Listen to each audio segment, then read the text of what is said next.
Ini pimpinan dari alat sudah 2 orang nih pimpinan.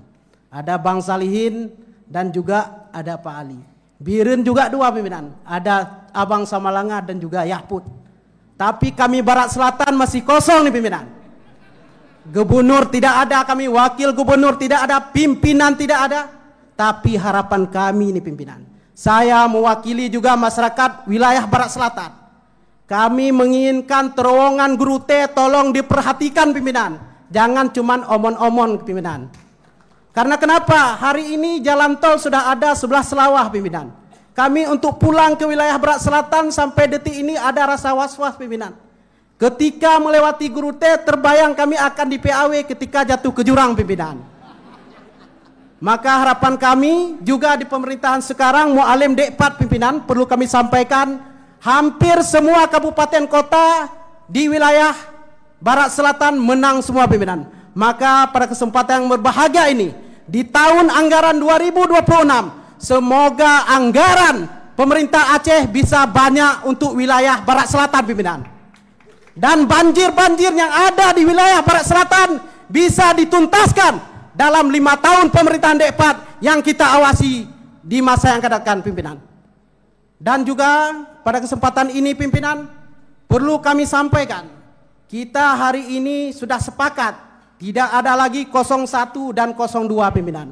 Saya alhamdulillah waktu bertempur kemarin mungkin dipercayakan sebagai sekretaris pemenangan 01 pimpinan. Tapi hari ini kita telah bersama. Maka oleh sebab itu perbedaan di dalam politik itu sah-sah saja. Yang penting hak rekan-rekan, hak kawan-kawan baik 01, baik 02 sama-sama kita perjuangkan pimpinan. Kalau kata pepatah, ke laut sama mendayung, ke gunung sama mendaki. Rugi sama kita tanggung, untung sama kita bagi pimpinan.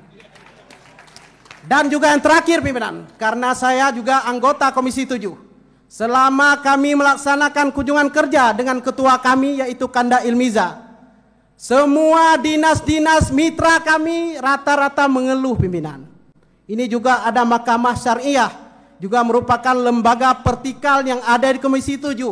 Hampir 5 tahun mungkin prodem yang lalu tidak ada sentuhan sedikit pun anggaran untuk Mahkamah Syariah. Padahal kita ketahui bersama Mahkamah Syariah merupakan garda terdepan tegaknya syariat Islam di Provinsi Aceh pimpinan. Maka harapan kami khususnya Komisi 7 bidang keistimewaan dan kekhususan pimpinan, semoga juga di tahun 2026 yang akan datang anggaran diprioritaskan untuk dinas daya syariat Islam, Mahkamah Syariah, Kemenak dan lain sebagainya. Supaya apa? Supaya betul-betul Mu'alim D4 ini yang lahir dengan produk UUPA bisa betul-betul menjalankan syariat Islam bukan hanya di mulut saja pimpinan. Mungkin itu saja pimpinan, lebih dan kurang kami mohon maaf. Kami akhiri dengan hadanallahu wa iyyakum ajmain. Wassalamualaikum warahmatullahi wabarakatuh. Merdeka pimpinan.